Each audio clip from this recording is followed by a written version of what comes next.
Boa noite, meus irmãos. Deus abençoe a todos grandemente. Que Deus venha falar grandemente no coração de cada um de vocês. Eu estou muito feliz porque eu estou vendo rostinhos aqui que há muito tempo não estavam aqui. Graças a Deus, estão retornando. Eu gostaria de convidar os irmãos a se colocarem de pé para que a gente fizesse uma oração para iniciar o nosso culto ao nosso Deus que é todo-poderoso. E estamos de pé hoje por Ele, amém? Senhor meu Deus, meu Pai amado, graças te damos, Senhor. Porque o Senhor é grande, poderoso. Porque o Senhor é um Pai cuidadoso, que zela por cada um de nós.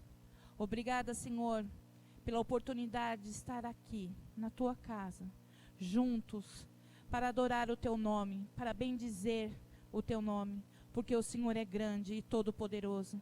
E eu creio nas Tuas promessas, e creio, Senhor, que o Senhor habita neste lugar, e que o Senhor fará grandes coisas aqui, Senhor, que o Senhor venha falar grandemente conosco, através do louvor, através da palavra, e que Sua palavra seja plantada em nossos corações, e que ela frutifique, e que leve frutos, Senhor, aonde nós estivermos, Pai, que a Sua luz resplandeça sobre nós, para que nós possamos acender, Pai, acender o amor de Jesus no coração daqueles que ainda não o conhecem, porque o Senhor é grandioso, e grandes coisas o Senhor já fez, e o Senhor fará, em nome de nosso Jesus, amém. Uma salva de palmas para Ele. Meus irmãos, pode se sentar. Eu gostaria de estar compartilhando com vocês um salmo que é muito conhecido, mas ele fala grandemente tudo aquilo que precisamos acreditar aqui. É o Salmo 23. O Senhor é o meu pastor. E eu gostaria que a igreja lesse numa só voz junto comigo, amém? O Senhor é meu pastor, nada me faltará. Deitar-me faz em pastos verdejantes, guia-me imensamente às águas tranquilas. Refrigere minha alma, guia-me nas veredas da justiça por amor ao seu nome. Ainda que eu andasse pelo vale da sombra da morte, não temerei mal algum, porque tu estás comigo. A tua vara e o teu cajado me consolam. Preparas uma mesa perante mim, na presença dos meus inimigos, unges com óleo a minha cabeça, o cálice transborda. Certamente que a bondade e a misericórdia me seguirão todos os dias e habitarei na casa do Senhor por longos dias. Amém. Eu creio que esse seja o desejo do coração de cada um de nós, habitarmos na casa do Senhor. Amém? Eu também fico muito feliz porque minha cunhada e minha sobrinha estão aqui hoje. Né? Que Deus venha falar grandemente ao coração de vocês também. Amém? E eu gostaria de falar, meus irmãos, que em Atos 16, versículo 31, diz assim: crê no Senhor Jesus Cristo e serás salvo, tu e a tua casa. Amém? Meu irmão, não sei como que você está, eu não sei como o seu coração está, mas eu creio que Deus sabe. Eu creio que o Deus que nós servimos, Ele é um Deus que cura. Ele cura o coração, Ele cura a alma, mas acima de tudo, Ele cuida de cada um de nós. Amém? Eu convido a equipe de louvor para estar aqui louvando ao Senhor.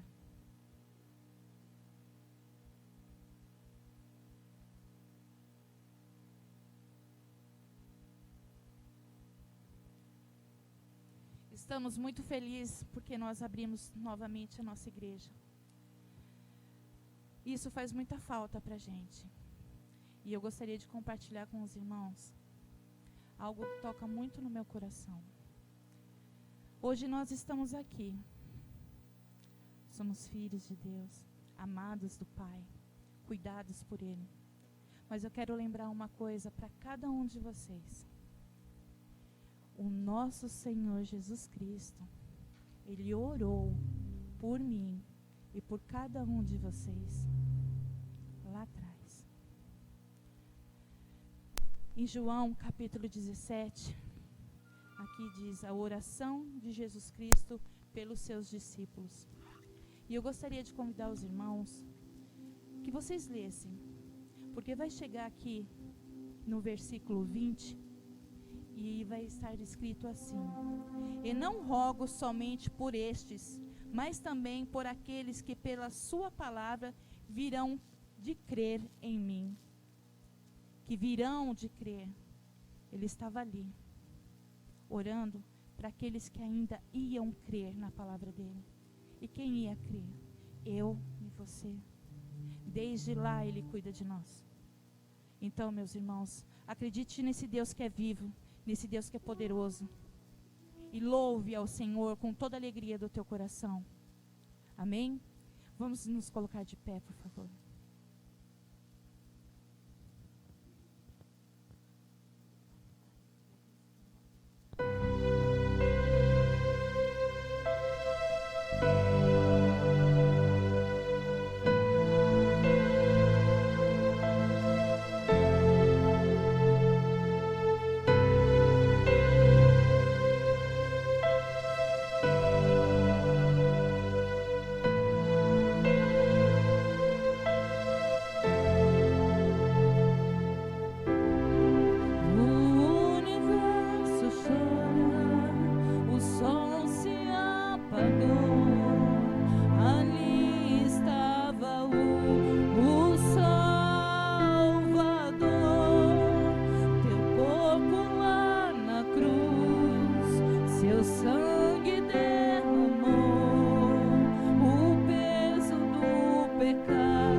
forte porque Ele merece.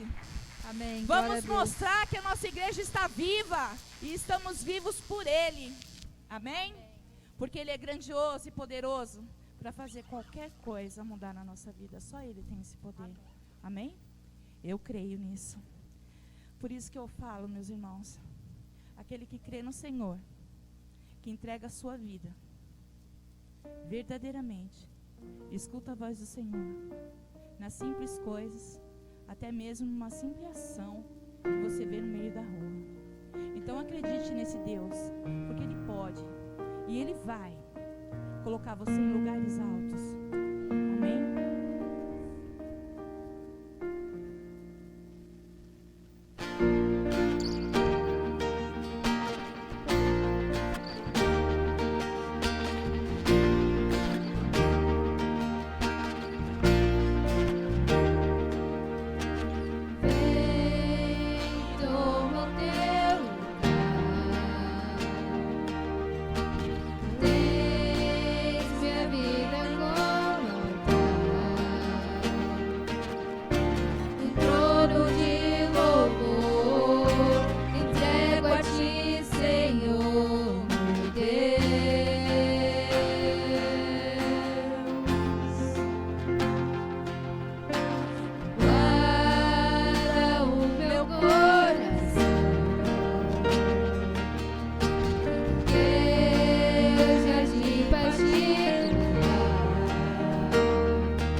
acima de todos.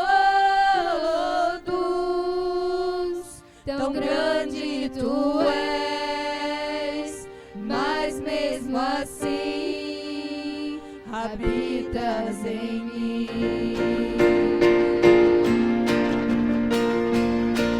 Dá-me tuas asas pra te alcançar nos lugares altos, aonde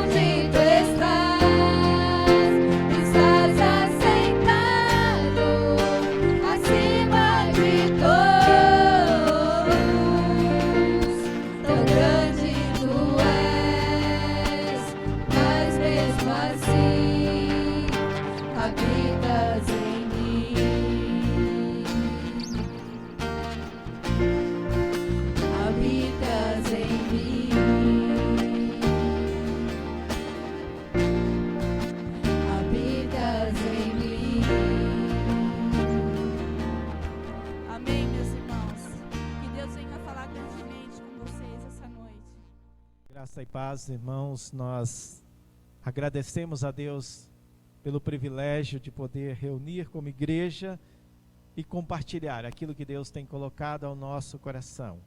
Você que está conosco, Deus abençoe, Deus possa falar ao teu coração. Aqueles que irão nos ouvir através dos meios de comunicação aí, através daí de uma pregação online, que Deus possa também falar ao teu coração e que você possa receber aquilo que Deus tem para a sua vida. Eu quero compartilhar com você nesta noite, dentro da palavra do Senhor, livro de Provérbios, capítulo 3. Livro de Provérbios, capítulo 3. Nós vamos meditar naquilo que Deus tem para nossas vidas, que Deus tem para nos ensinar a respeito da sua grandeza, do seu poder e mais do que isso, daquilo que Deus quer fazer através de mim e de você. E nesta noite eu quero pensar sobre atitudes para ter comunhão com Deus. Atitudes para ter comunhão com Deus. A comunhão com Deus, ela não surge do nada. A comunhão com Deus, ela não é fruto de um acaso. A comunhão com Deus, ela tem a ver com o abrir do nosso coração, o ouvir Deus falar, a disposição de crer e viver aquilo que Deus tem para a minha e para a sua vida. Então eu quero, dentro do texto de Provérbios capítulo 3, nós não vamos usar todo o texto, mas eu quero me ater mais nos primeiros versos, mas eu vou ler apenas 2 versos com os amados, verso 5, verso 6, que nós vamos nos ater nesta hora. Diz assim a palavra do Senhor: confia no Senhor de todo o teu coração, e não te estribes, não duvides do teu próprio entendimento. Reconhece-o em todos os seus caminhos, e ele endireitará as tuas veredas.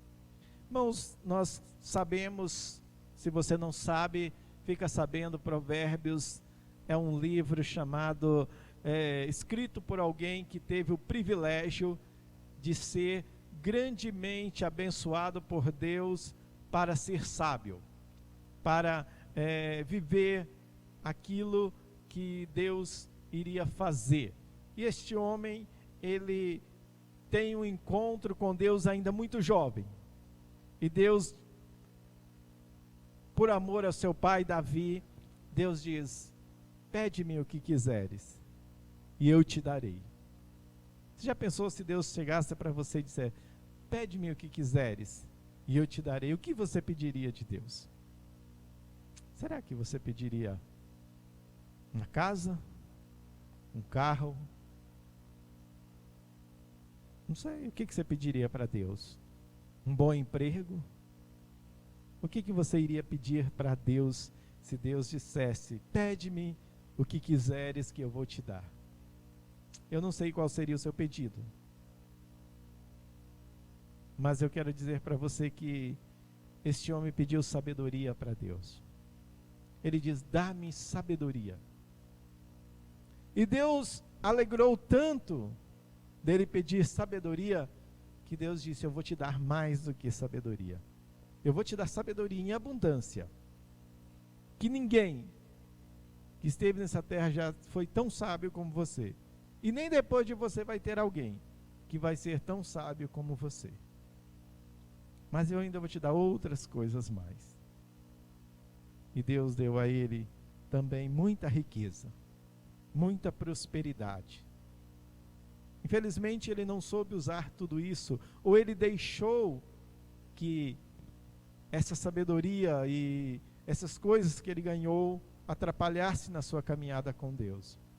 Mas ele também teve sabedoria para retornar aos princípios de Deus e voltar ao propósito de Deus para a sua vida.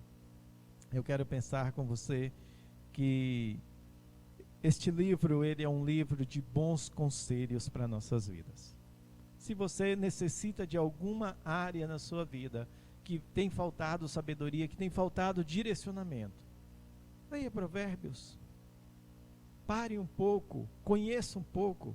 Eu tenho tomado o costume de ler todos os dias um provérbio. E o provérbio do dia. Se hoje é 2, eu vou ler o Provérbios 2. E assim, acaba o livro, a gente volta lendo esses provérbios. E essa semana de onde Deus deu a graça de fazer mais um ano de vida, eu me propus a ler o Eclesiastes. Irmãos, eu digo para vocês que eu já li a Bíblia algumas vezes toda. Já li aquele livro algumas vezes. Mas essa semana para mim foi uma semana especial, de poder aprender muito com esse sábio, quando ele escreveu o Eclesiastes. Como ele olhou a vida, como ele analisou a vida, como ele analisou as coisas dessa vida. E qual a conclusão que ele chegou. E às vezes nós olhamos apenas as coisas, nós desejamos apenas as coisas, nós queremos a qualquer custo coisas, mas nós não analisamos o propósito e o fim delas. E hoje eu estava lendo ainda o Eclesiastes, né? Que essa semana para mim tem sido uma semana de pensar no Eclesiastes, nesse livro tão especial também. E ele falou sobre você conquistar riquezas, mas não usufruir delas. Ele dizia, se conquista tanta riqueza, se luta tanto por ter tantas coisas, mas quem usufrui são outros. E é uma realidade. Se nós analisamos as pessoas mais ricas deste mundo, do nosso tempo, da nossa geração, eles acumulam tanta riqueza que eles não conseguem usufruir dessa riqueza. E quem é que irá usufruir dessa riqueza? Alguém que vai vir depois deles. Filhos, parentes, ou talvez um desconhecido, que vai acabar ficando com aquela riqueza. Por quê? Porque nesse mundo a luta por coisas não nos satisfaz e nunca nos basta. Principalmente o dinheiro nunca basta para o ser humano. E aqui o autor, né, ele escrevendo esse texto, né, se você poderia depois ler com mais calma todo o livro, todo o capítulo, mas eu quero pensar que ele começa dizendo: confia no Senhor de todo o teu coração. Irmãos, quando nós fomos criados como seres humanos, como um ser relacional com o Criador, havia uma perfeição nessa criação. E Deus se manifestava todos os dias ali com Adão e Eva no jardim. E o homem confiava plenamente na palavra de Deus. Mas em algum momento da vida, irmãos, em algum momento da história, em algum momento na vida de Adão e Eva, eles vacilaram. E Eva deu ouvido a uma voz que não era de Deus, que colocou em xeque aquilo que Deus havia dito. E Eva perdeu então a fé naquilo que Deus havia dito, porque o inimigo soprou, falou e colocou em xeque Deus. Por isso eu creio que o autor, irmãos, ele está nos trazendo pensar a confiar no Senhor de todo o coração. Não confiar, será que é verdade mesmo? Será que se eu comer desse fruto eu vou morrer? Será que eu desobedecer terá consequências? Às vezes, irmãos, nós precisamos tomar algumas atitudes. Atitudes que nos faz confiar plenamente em Deus.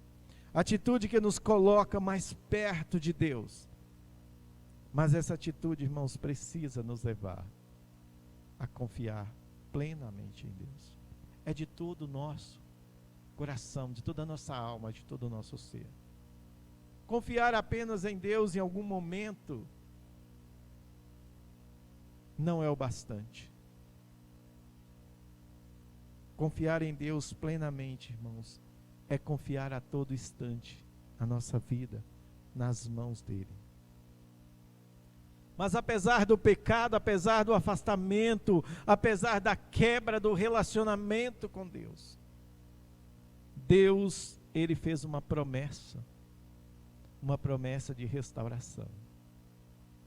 E Deus aplicou então a disciplina ao homem. Deus aplicou então aquela verdade que ele disse, que se o homem comesse daquele fruto ele morreria. Mas Deus deu a ele uma promessa dizendo: olha, a consequência do pecado, Adão, é que você não vai morar mais no jardim. Você não vai ter mais essa vida tranquila, essa vida de paz, de alegria plena aqui. Você não vai ter mais a minha companhia falando com você todos os dias e passeando com você por aqui. Você não vai morar mais aqui. Você vai estar do lado de fora. E você vai sofrer. Você vai ter com dores, você vai trabalhar. Vai produzir espinhos e você vai ter que tirar esses espinhos. E o homem conheceu o sofrimento. Ele conheceu a primeira parte da vida, uma morte espiritual. Deu a Eva também consequências, assim também como a serpente. Tudo isso, irmãos, Deus, ainda com seu amor, ele disse: mas eu tenho uma promessa. Da semente da mulher, do útero da mulher, de dentro da mulher será gerado alguém, um ser que pisará a cabeça da serpente. E nós declaramos, nós cantamos aqui sobre o Cristo ressurreto, o Cristo que viria. A promessa de Deus, ela está simbolizada aqui nessa mesa da ceia do Senhor. Porque a ceia do Senhor representa a morte e a ressurreição e a volta do Senhor Jesus, aquele que veio pisar a cabeça da serpente. Deus, irmãos, através de Cristo, ele restauraria a relação do homem com ele. Então, meu irmão, eu quero pensar com você nesta noite que a confiança em Deus, ela precisa ser uma confiança plena. E o autor, ele chama-nos a confiar no Senhor. Confiar tem como base o conhecimento. Ninguém casa com alguém que não conhece. Ninguém cria uma sociedade com alguém que você não conhece. Você topa com alguém na rua e essa pessoa diz: olha, vamos montar um negócio junto. E você aceita aquele desafio e faz isso. Você não casa com alguém que aparece na sua vida. Você não vai, alguém que chega, você não conhece, chama: olha, entra no meu carro e vamos até um lugar X. Você não vai, ainda que a proposta seja boa. Você não vai porque você não conhece. A confiança em Deus, irmãos, é uma base de conhecimento de Deus, de consciência de quem Deus é. Se você não tiver consciência, conhecimento de quem Deus é, você não vai confiar plenamente em Deus. Você vai acreditar que você é possibilidade de você fazer aquilo que você quer. E infelizmente muitos têm caminhado por esse caminho, porque não conhece Deus. Ouve de Deus, acredita que Deus existe, acredita até que Jesus veio a esse mundo, acredita até que Jesus morreu naquela cruz, acredita até que Jesus ressuscitou, mas para por aí, porque não tem uma confiança plena, não tem uma confiança que leva ao conhecimento de Deus. Porque para conhecer Deus, meu irmão, primeiro você precisa confiar que Deus fala com você. que Deus se revela para você. Nós cantamos aqui uma música que retrata um pouco daquilo que o profeta Isaías, ele vê no momento da sua vida, quando ele está ali de boa, tranquilo, e então ele vê uma manifestação de Deus celestial. E aquele profeta se cai de joelho, e ele olha para si e diz: tem misericórdia de mim, porque sou um homem de lábios impuros e habito no meio de um povo de lábios impuros, e meus olhos viram o Senhor. Aquele profeta, ele entendeu que ele estava perdido, que a manifestação de Deus na vida dele era algo que, além daquilo que ele poderia suportar ou poderia experimentar. Até que então Deus se manifesta trazendo sobre ele uma brasa viva, purificando os lábios daquele homem, dizendo: agora tu és o meu profeta. Meu irmão, para você confiar em Deus, você precisa conhecer Deus. Você precisa conhecer a palavra de Deus, você precisa crer que Deus fala com você através desta palavra.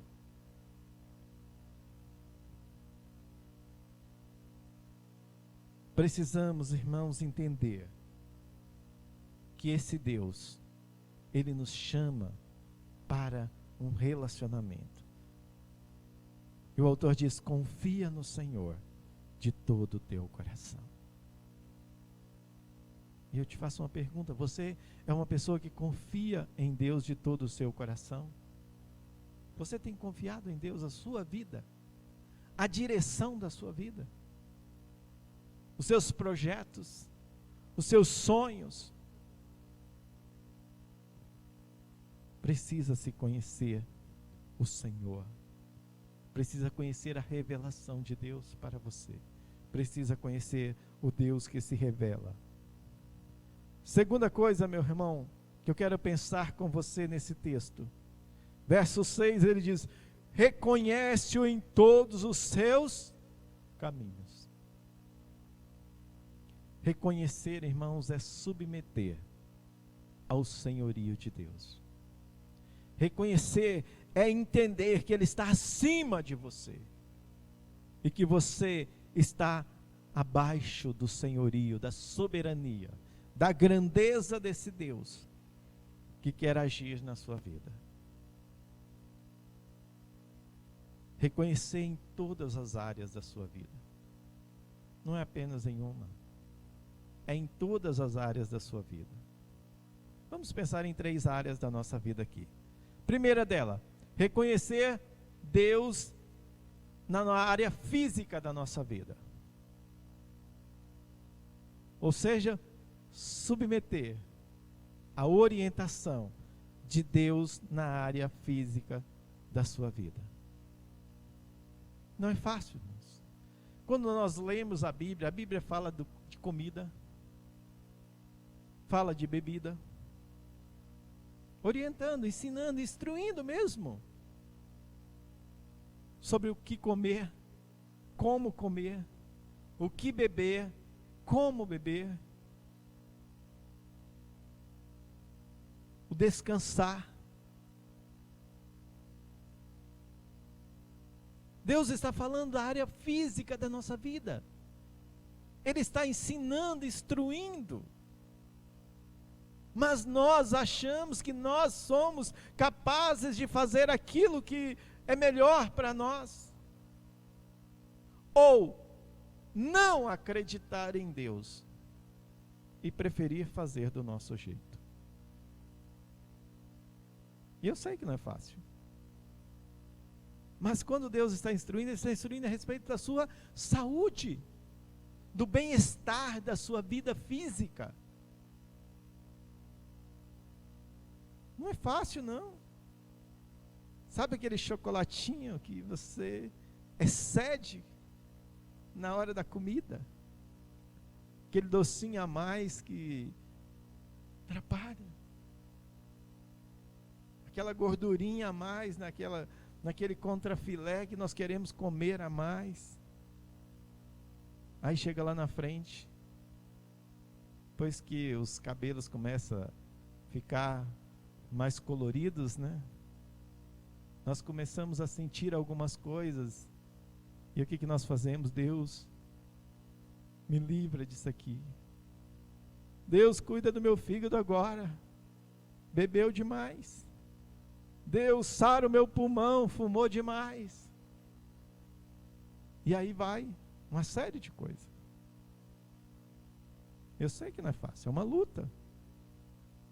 Mas às vezes, irmãos, quando nós pensamos em Deus, um Deus tão cuidadoso, às vezes vale dar a pena, dar ouvido à voz de Deus. Área emocional. Como é que é a submissão da sua área emocional ao Deus soberano que é sobre você? Deixa eu ouvir aquela célebre frase, né? A vida é minha, eu faço dela o que eu quiser. E aí, o ser humano se envolve com quem não deveria se envolver, com pessoas que têm valores diferentes da vida dela. A jovenzinha cristã que quer namorar o jovenzinho que prefere as baladas da vida, que segue por outros caminhos, como é que fica? Não obedece, acha que é dona das suas emoções, que controla as suas emoções. Controla não, meu irmão. A submissão, irmãos, ela precisa ser plena. Não podemos caminhar com pessoas que tenham valores distorcidos no nosso. Uma sociedade, uma relação, vai ficar complicado. Não professa a mesma fé que você. Você professa a fé em Cristo, o outro prefere os Olodum da vida, prefere os espíritas, os espíritos. Como é que vai ficar? Alguém vai perder nesse caminho. Terceira área, irmãos, a área espiritual. Irmãos, como essa área, irmãos, é tão banalizada, é tão deixada para trás. Não se dá valor à vida espiritual. E eu estou falando agora, irmãos, às vezes para quem está aqui, para mim e para você. Pouco nós valorizamos a vida espiritual. Por muitas vezes eu tenho declarado que nós somos seres muito mais espirituais do que físico. Porque a Bíblia diz isso, que o espírito volta para Deus, mas o físico volta para o pó da onde veio. O espírito, irmãos, ele não morre, ele é eterno. Mas nós valorizamos muito pouco a vida espiritual. Nós não olhamos para nós como seres espirituais, às vezes nós olhamos para nós como um ser físico. E não é difícil de entender isso. Talvez seja tão prático. Talvez se eu te perguntar aqui agora, quem é você? O que você me responde? O que você diria quem é você? Como eu posso saber sobre você? Não te conheço, nunca te vi. E eu te pergunto, quem é você? O que você diria? Ah, eu sou o José. Sou casado com a Tânia. Temos 2 filhos. Sou pastor.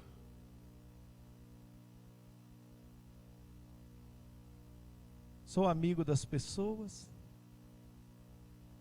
Isso me define? Não. Isso não me define. Porque são apenas atribuições que nós recebemos nessa terra, nessa vida, que às vezes, em algum momento, nós somos, outros não somos.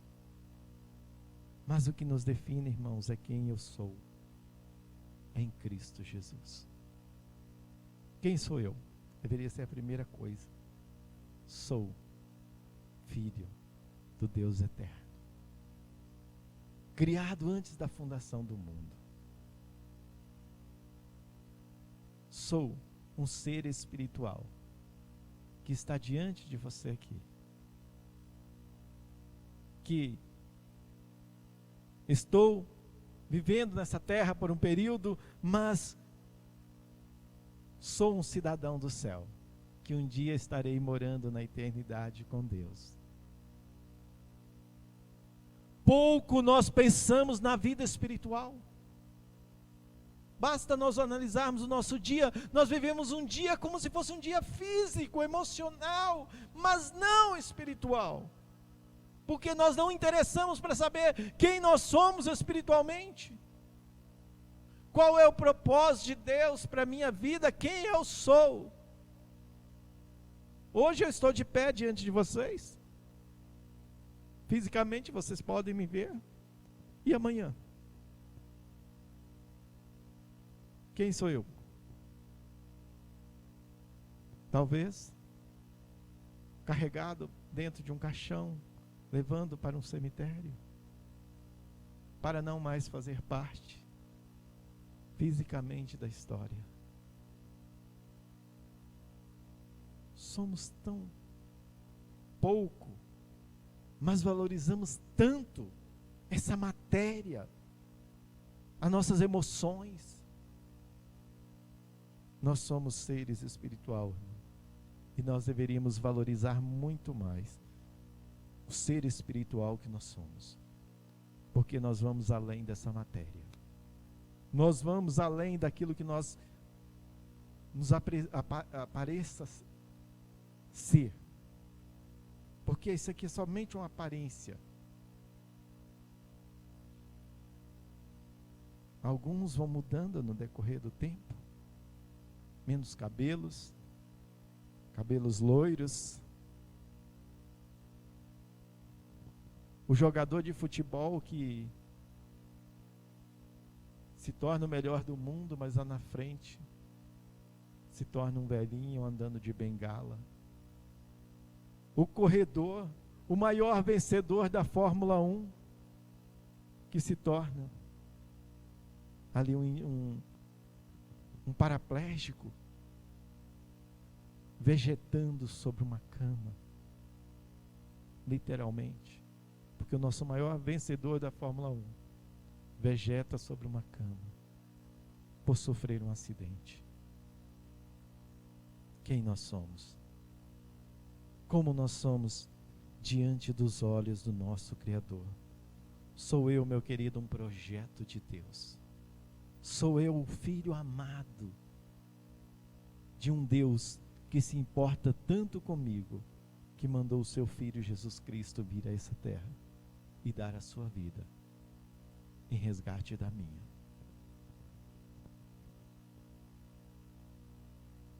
Terceira coisa, atitude que nós devemos ter. Primeira, uma atitude de confiança em Deus. Confiar em Deus. Segunda, uma atitude de submissão ao senhorio daquele que te criou, daquele que nos criou. Terceira coisa, a atitude de adoração. Ser um adorador de Deus. Não é fácil ser um adorador. Vivemos num tempo em que as pessoas têm distorcido o sentido da adoração, porque a adoração é um estilo de vida, não é o que eu faço, é o que eu sou, não é o que eu canto, não é o que eu falo, é o que eu sou como ser. Pessoas, irmãos, que enchem a sua boca às vezes para dizer eu sou um adorador, mas que vem à igreja, ao culto a Deus, mas que não confiou sua vida totalmente a Deus, que não submeteu o seu senhorio das áreas da sua vida a Deus. Atitude de adoração, irmãos, é uma atitude de entrega. Eu quero ler com você mais um pouquinho do capítulo aí. Seguindo versos 7 até o 10, ele diz assim: não seja sábio aos teus próprios olhos, tema ao Senhor e aparta-te do mal. Isso será saúde para a tua carne e refrigério para os teus ossos. Honra, honra, adore ao Senhor com os teus bens e com as primícias de toda a tua renda, de tudo aquilo que a terra te dá.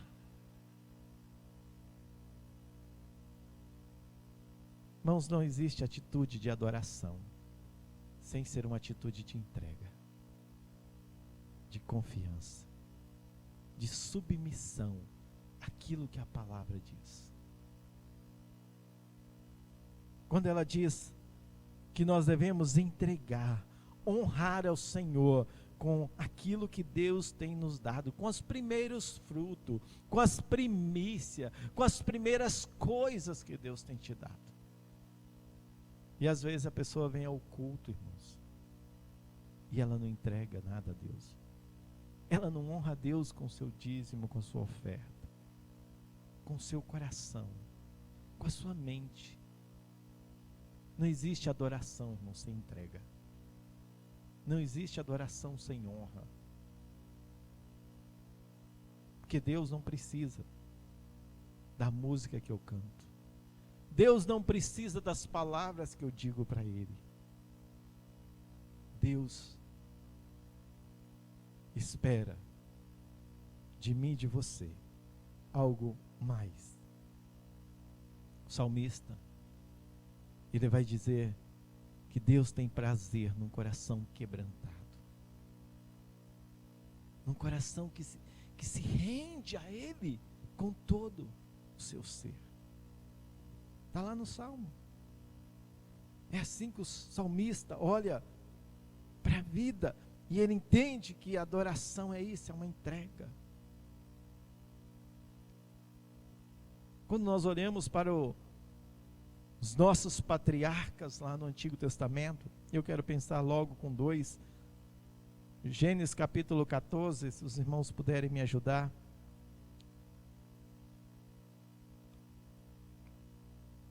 Aqui tem atitudes de adoradores. Gênesis capítulo 14, do verso 18.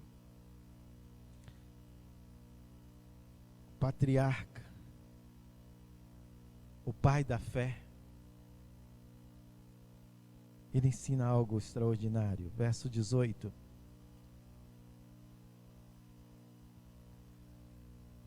Ora, Melquisedeque, rei de Salém, trouxe pão e vinho, pois era sacerdote do Deus Altíssimo.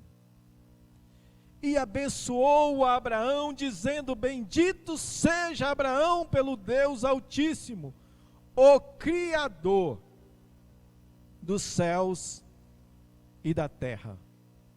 E bendito seja o Deus Altíssimo, que entregou os teus inimigos nas tuas mãos. E Abraão deu-lhe o dízimo. Abraão lhe deu os primeiros frutos. Abraão lhe deu as primeiras coisas para Deus. Pão e vinho. Deus dá primeiro, para que nós possamos dar depois. Melquisedeque traz pão e vinho. Jesus, ele deu a vida, e é simbolizada pelo pão e pelo vinho.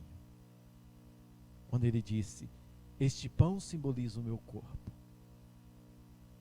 o vinho simbolizará o meu sangue. Ele deu. A promessa lá do Éden, Gênesis 3, se cumpre em Cristo Jesus.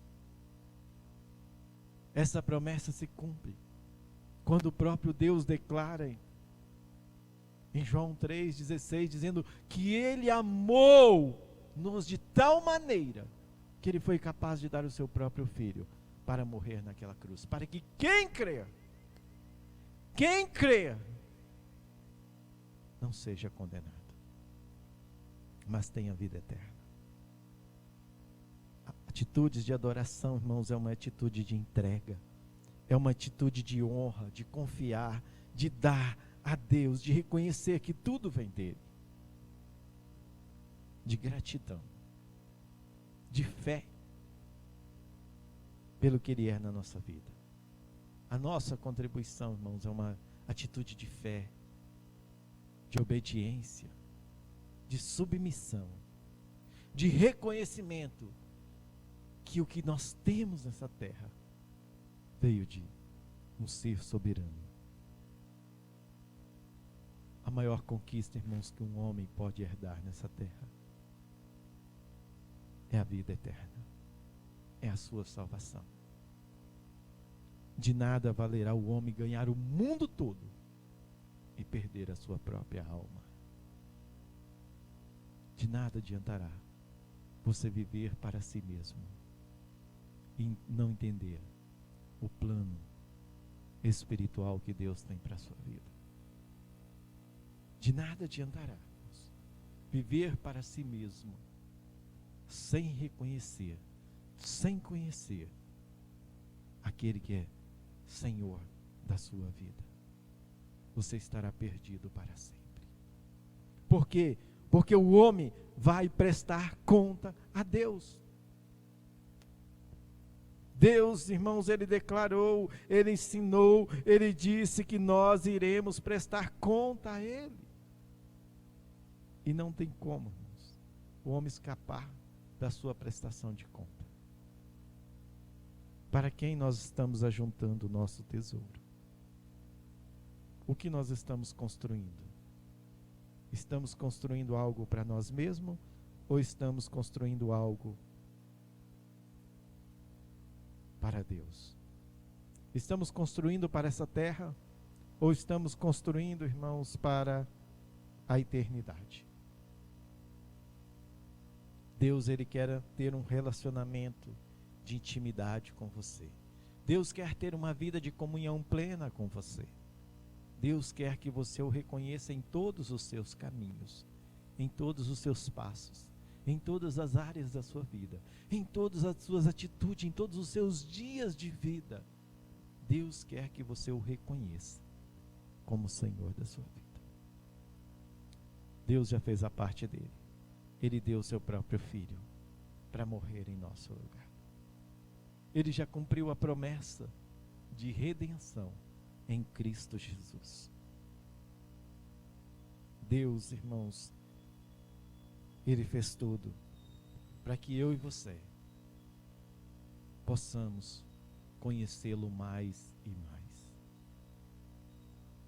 Se você está disposto, irmãos, a dar esse passo, ter atitudes que te leva a uma intimidade, a uma comunhão maior com Deus, comece confiando a sua vida ao Senhor.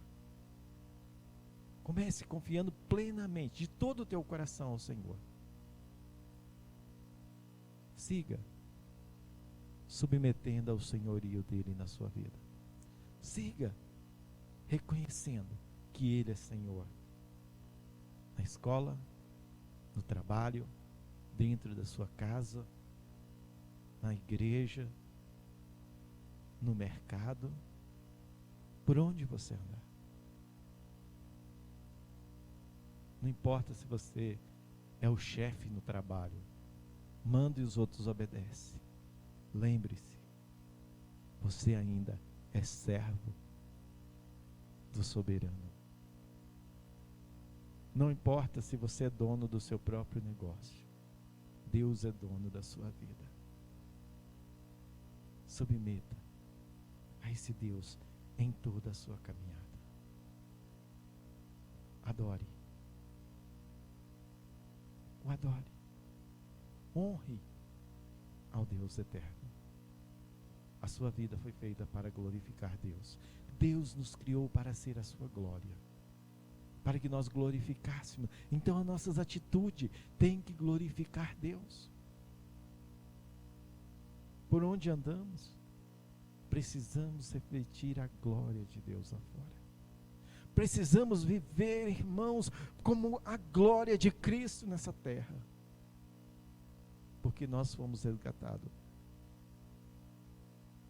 para vivermos glorificados na eternidade.